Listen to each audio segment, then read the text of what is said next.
Shalom Aleichem, meu irmão e minha irmã, como vão vocês? Que Hashem vos abençoe em nome de Yeshua. Hoje eu quero falar sobre a Parashá Shemot, que significa nomes em hebraico. Esse livro de Shemot, ele tem uma abrangência muito interessante porque ele fala do período do exílio dos filhos de Israel no Egito. E o primeiro versículo, ele contém algumas mensagens ocultas que eu quero revelar para você agora.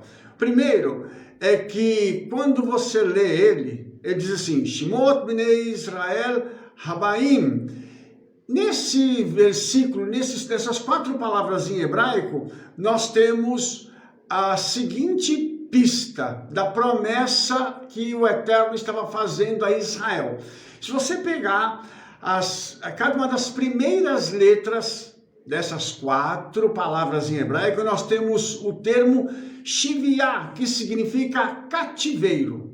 Ou seja, o livro de Êxodo vai contar para a gente a história do cativeiro. 400 anos de exílio e escravidão no Egito, tá? E uma coisa interessante é que nós vamos perceber o seguinte, que esse versículo ainda continua dando para a gente pistas, falando que estes são os nomes. Mas nomes de quem? Daqueles que saíram da terra de Canaã para descerem ao Egito. Foram 70 pessoas. Tem um outro fator interessantíssimo aqui. Por quê? Nós temos aqui um código para as 70 nações da terra. O fato de Israel estar descendo ao Egito significa que Israel estaria se envolvendo com as 70 nações da terra e que todas as nações da terra também iriam para o Egito de uma forma ou de outra. Está de acordo também com a promessa que o Eterno havia feito a Abraão, nosso pai, quando disse que as famílias da terra seriam abençoadas através dos descendentes de Israel, nos mostrando assim que o povo de Israel seria disperso por toda a terra. Tem uma outra coisa também muito interessante, porque quando nós pegamos as 5 primeiras palavras, Shemot Bnei Israel Habaim, nós temos um outro código aqui, que é a palavra Terrilim, Salmos, aludindo ao rei Davi. E aqui, irmãos, nós temos um código também que é muito interessante, porque o nome David, ele está associado ao Mashiach. E aqui nós temos também a palavra Ve'ele, que quando você soma a gematria dela, dá 42. O que 42 tem a ver com a redenção? Tudo. Por quê? Porque Israel vai passar, depois que sai do Egito, por 42 lugares antes de entrar em Canaã. Ou seja, o livro do Êxodo está ligado à redenção, levando o povo de Israel para Canaã. Mas também tem uma conexão muito interessante com Yeshua. Na genealogia de Yeshua, no livro de Lucas, nós temos uma divisão muito interessante. 14 gerações, 14 gerações e 14 gerações. Quando nós somamos 14, 14 e 14, nós temos 42. E uma coisa interessante, que o número 14, na tradição judaica, ele está aludindo a David. Então nós temos aí, na genealogia de Yeshua, a alusão a David. E na tradição rabínica está dito, um dos nomes do Mashiach será David. Então Lucas está dizendo através dessas 3 divisões, que Yeshua é filho de Davi e que também ele é o Messias. E Lucas está dizendo para a gente uma outra coisa, assim como as 42 paradas de Israel levaram até Canaã e a redenção do povo de Israel, e Yeshua vem para trazer a redenção final para toda a humanidade, pois ele é Ben David, ele é filho de Davi, e ele é também o Mashiach.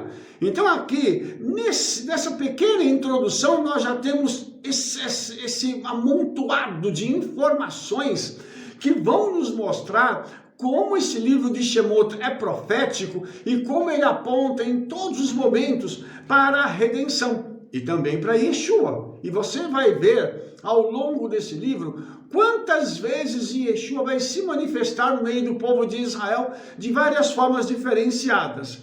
E isso também é muito interessante, irmãos, porque isso nos mostra que o povo de Israel, ele teve sempre a proximidade com o Eterno.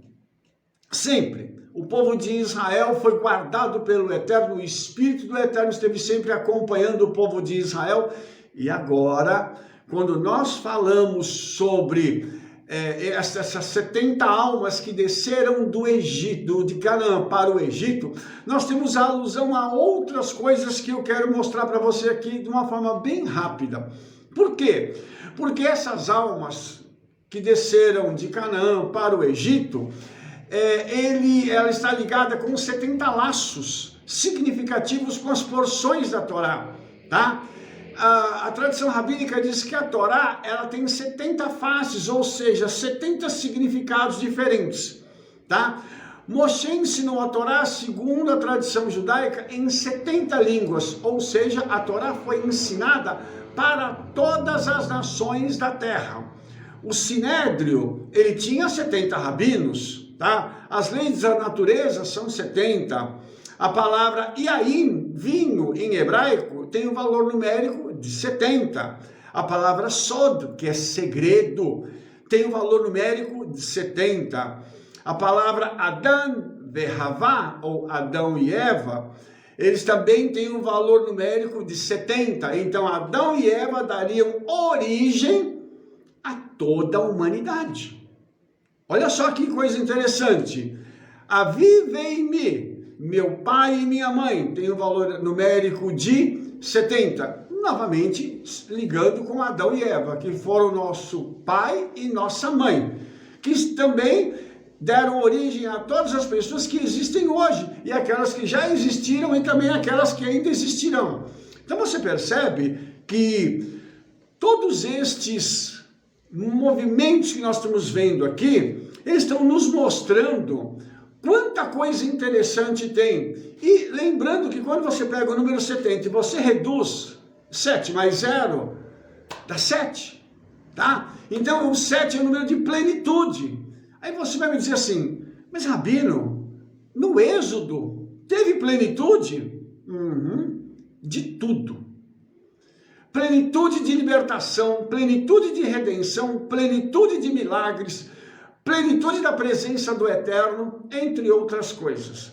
Então, a gente vai perceber que quando Israel foi para Galut, que foi o exílio, tá? Israel foi testado, Israel foi sendo provado pelo Eterno dia após dia. Sabe para quê? Para que o povo de Israel pudesse ser, então, aperfeiçoado. Isso também é algo fenomenal. Uma outra coisa que a gente quer mostrar para você agora, tá? É que esse povo de Israel, ele recebeu uma promessa. O Eterno disse assim, que ele iria fazer dele um grande povo. E quando eles chegaram lá no Egito, o faraó, quando olhou para eles, ele diz assim, e os filhos de Israel frutificaram e multiplicaram muito, e foram fortalecidos grandemente, de maneira que a terra se encheu deles. Veja só, os egípcios olharam e falaram assim, uau, mas esse povo é um povo grandioso que está aqui entre nós. E por que isso aconteceu? Por conta da promessa que o Eterno tinha feito para o povo de Israel. Então, a promessa está se cumprindo. A profecia está em andamento. E o interessante aqui, irmãos, é que essa palavra frutificar, parã, ela significa crescer em quantidade e influência. E isso estava acontecendo, porque os judeus estavam crescendo no Egito, eles não estavam só se multiplicando. Eles estavam entrando em vários lugares, na sociedade egípcia também. E a palavra multiplicação é rabá, significa ser grande, tornar-se grande, ou tornar-se numeroso. São palavras que são meio que sinônimas, mas cada uma apontando para uma área diferente. Então, quando você quer cumprimentar alguém, você diz, toda rabá, muito obrigado, ou você está profetizando sobre aquela pessoa também, muita multiplicação, tá?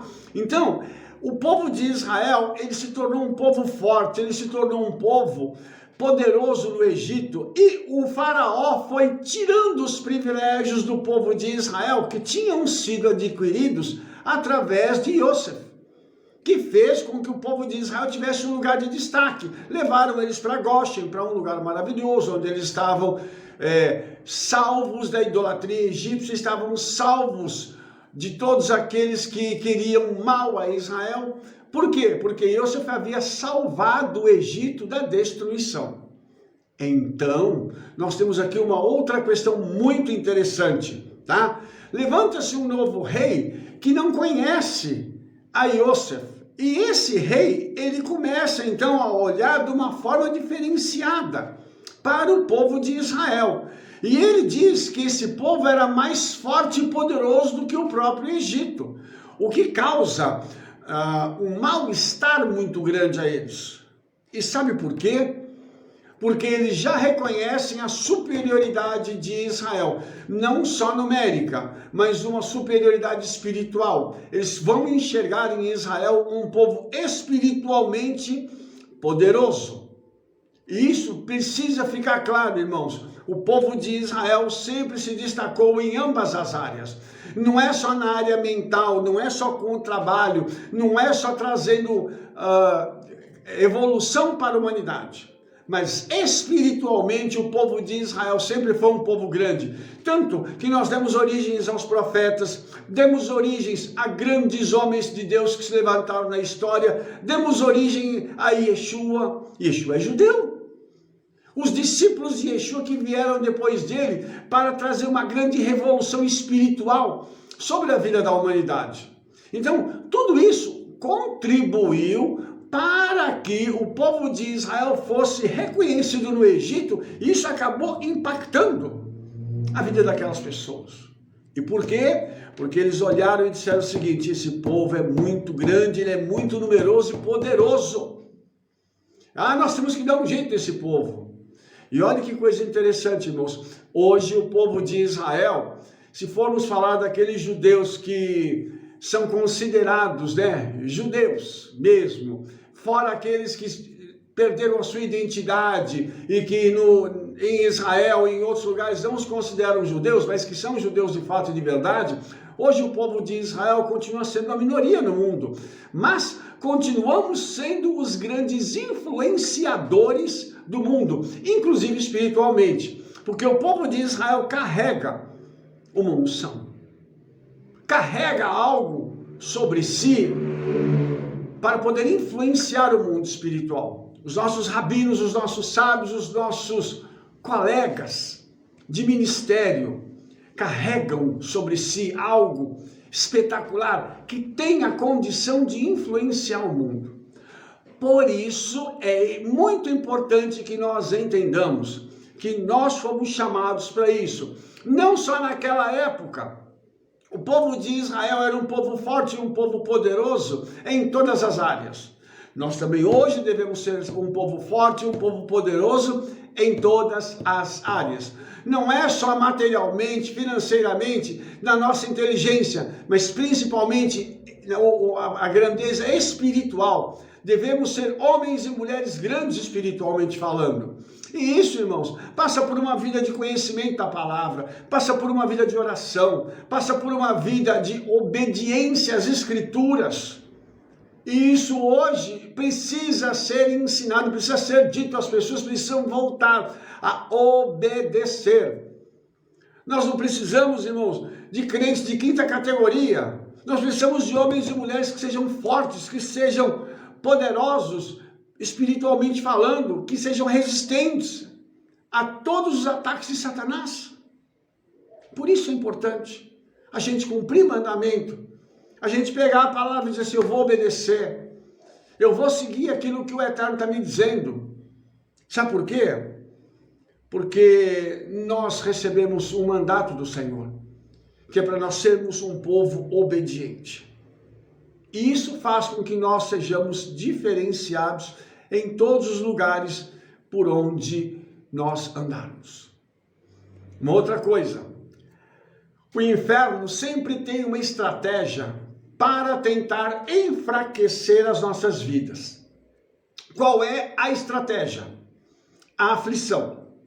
Veja bem, Êxodo 1:12 diz assim: quanto mais o afligiam, tanto mais se multiplicava e tanto mais crescia, de maneira que se enfadavam dos filhos de Israel.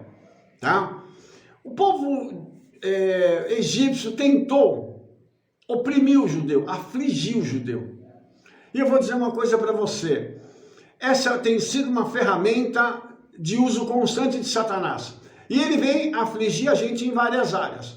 Às vezes é a área financeira, às vezes é a área familiar, às vezes é a área sexual, às vezes é a área ministerial. E ele vem de qualquer forma tentar sempre jogar conosco para tentar trazer opressão. Aí ele permite que uma notícia ruim venha, que por vezes não é verdadeira, aquilo não vai acontecer, mas já vem aquele ímpeto do impacto da notícia que traz aflição. Quanto disso nós não vivemos, irmãos, aqui no Brasil? Quantas notícias não têm sido dadas ainda hoje, que são notícias falsas pela mídia, para tentar desencorajar o povo brasileiro a lutar? Isso é uma estratégia antiga de Satanás, isso não é coisa nova. Mas quanto mais eles eram afligidos, mais o povo de Israel se fortalecia, e assim tem sido conosco. Quanto mais Satanás ataca, mais forte nós ficamos. Aleluia, Baruch Hashem Hakadosh Baruch Hu. E uma coisa que eu quero mostrar para você aqui, e o verso 13 do capítulo 1 de Êxodo diz assim: e os egípcios fizeram servir os filhos de Israel com dureza. A palavra dureza aqui em hebraico é perek, e ela significa severidade, dureza. Interessante que isso aqui significa que eles não tinham misericórdia do povo de Israel. A pergunta que eu te faço é a seguinte: aí fora, no mundo, alguém tem misericórdia de você? De mim? Alguém nos trata de forma cordial ou amigável? Claro que não. E você sabe por quê? Porque as pessoas, elas sabem o que nós carregamos e elas têm temor, elas ficam esperando uma oportunidade para tentar nos subjugar. Às vezes com falsidade, às vezes com pequenos deslizes que o povo do Eterno infelizmente tem dado, fazendo com que o inimigo então tenha um subsídio para poder nos atacar. Mas sabe, isso é sempre feito com severidade e com dureza, sem misericórdia.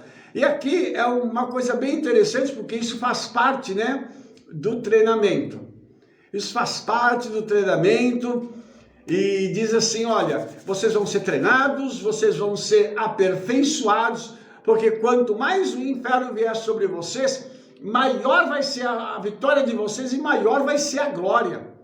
Porque você imagina que quanto mais dificuldades Satanás impõe sobre as nossas vidas, mais o nome de Yeshua é glorificado, mais nós podemos cantar a vitória do Senhor nas nossas vidas. E isso também é uma outra coisa que é sensacional. Ver a burrice do inferno por tentar nos atingir, tentar desgastar-nos, tentar nos derrubar, e o Senhor nos sustenta, confia a nós grandes bênçãos e nos eleva na presença de todos. Oh, que coisa linda, maravilha! Então, eu quero mostrar agora para você uma outra coisa que Satanás vai sempre tentar fazer. O que é?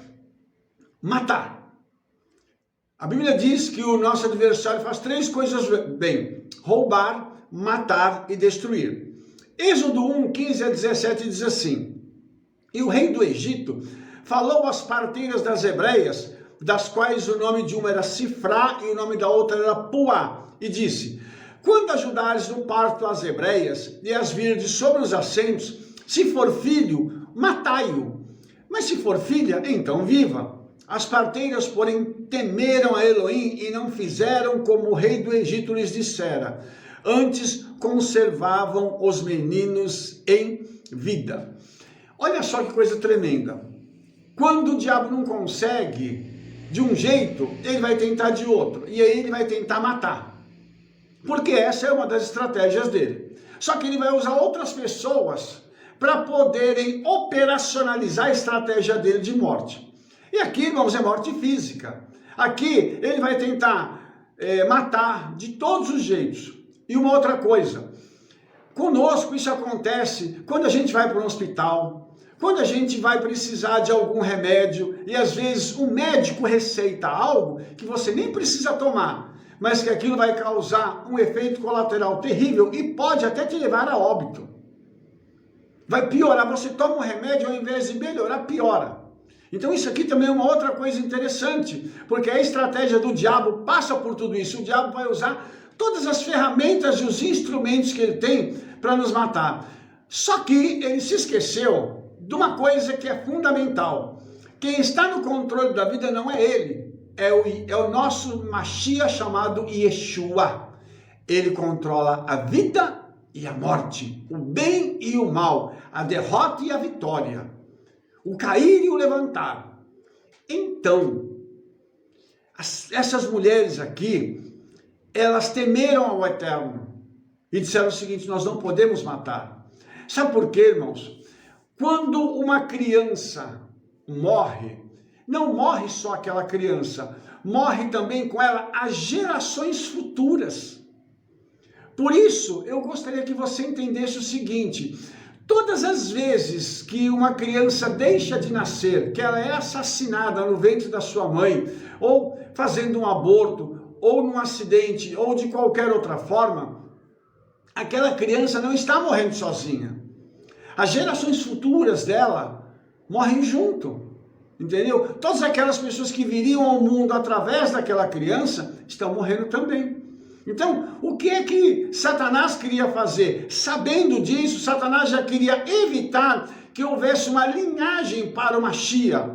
E isso através das mulheres. Olhe só como isso aqui é tremendo. Satanás foi no alvo dele, dizendo assim: eu vou acabar com as mulheres. Na realidade, se for homem, mata, e se for mulher, fica viva, tá? E por que isso vai acontecer? Porque na realidade nós temos aqui uma coisa bem interessante também no que diz respeito a isso. A mulher, ela pode se casar com um egípcio, pode se casar com outro tipo de homem, e ela vai então misturar a sua descendência e vai quebrar a pureza da linhagem para o Messias. E já o homem judeu não. O homem judeu, ele carrega a semente da promessa, e através da semente da promessa é que haveria então uma conexão, levando ele para gerar uma prole que desse depois a descendência do Mashiach, ok? Então, nós vamos continuando, porque tem uma coisa interessante aqui. As parteiras, elas então, quando são levadas novamente a Faraó, elas dizem o seguinte: por que não está conseguindo matar as crianças, né? Aí as hebreias, as parteiras respondem: é que as mulheres hebreias não são como as egípcias, porque são vivas e já têm dado à luz os filhos antes que a parteira venha a elas. Portanto, Elohim fez bem as parteiras, e o povo se aumentou e se fortaleceu muito.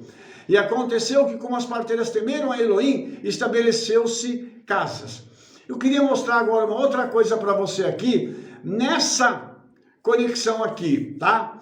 Porque quando as parteiras vão a Faraó e dizem que as mulheres hebreias são vivas, essa palavra aqui em hebraico é hayot.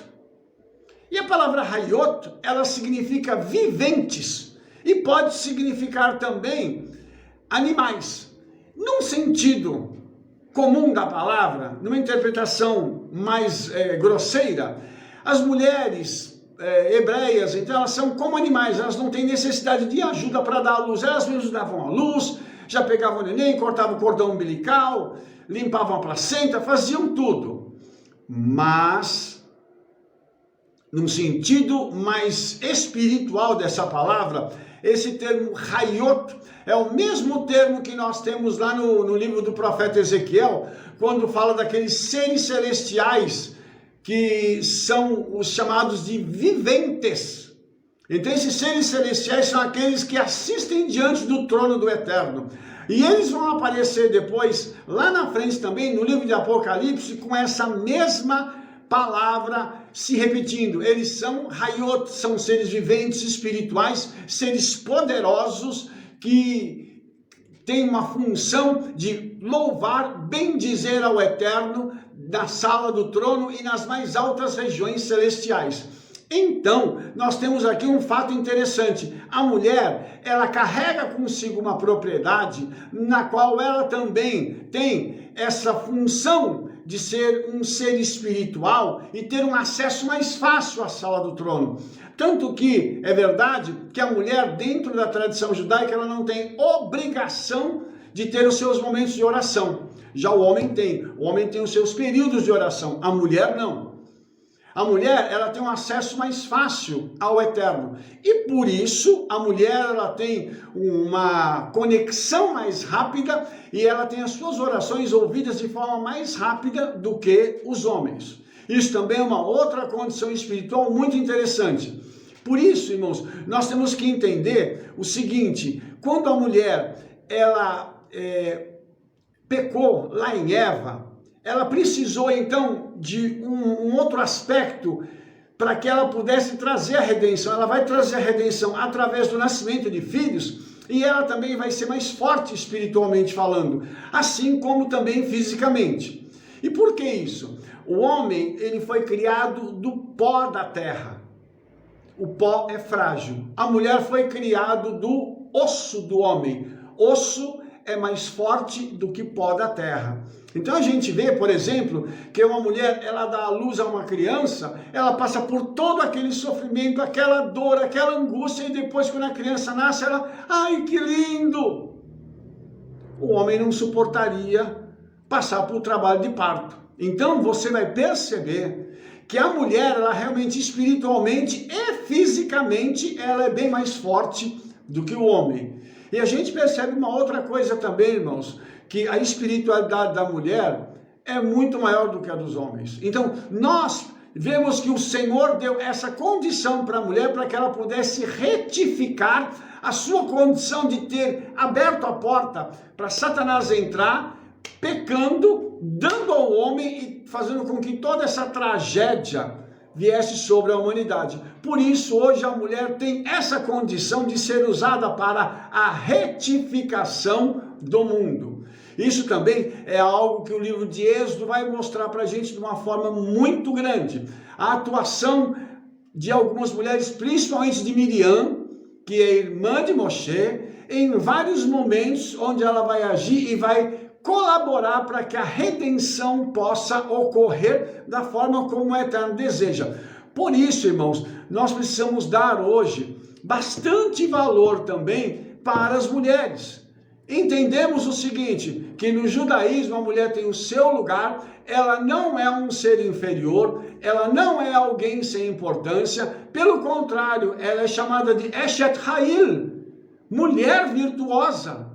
E essa mulher virtuosa é alguém assim, uau, ela é uma mulher, uma pessoa com uma capacidade fora do comum, ela é poderosa, ela é forte. Então a mulher, ela recebe isso do Senhor. Por isso nós homens precisamos estar andando em parceria com as nossas esposas, a esposa valorizando o seu marido, o marido cuidando e amando a sua mulher, e se for necessário, segundo Shaul Hashaliah nos disse, nós homens precisamos até morrer pelas nossas esposas. Se tiver que morrer for entre nós e elas, nós morremos no lugar delas. Por quê? Porque Shaul diz que assim como o Mashiach deu a sua vida pelo seu corpo, né, pela sua congregação, nós também devemos dar a vida pelas nossas esposas. Isso é uma coisa que para muita gente vai soar assim, ah, mas o senhor está exagerando. Não, não estou não. Sabe por quê? É uma orientação de Shaul e nós precisamos seguir esta orientação. Lembrando que nós precisamos amar as nossas mulheres e quem ama faz tudo pela pessoa amada. Nós precisamos fazer isso, nós precisamos respeitá-las, nós precisamos ajudá-las nas suas debilidades. E eu gostaria de encerrar esse vídeo falando sobre essa questão, dizendo para você o seguinte: o Senhor, Ele sempre deu a nós as formas de redenção e os livramentos necessários. Por isso, nós temos a condição de hoje seguir o caminho dele e ser levados até a presença de Yeshua.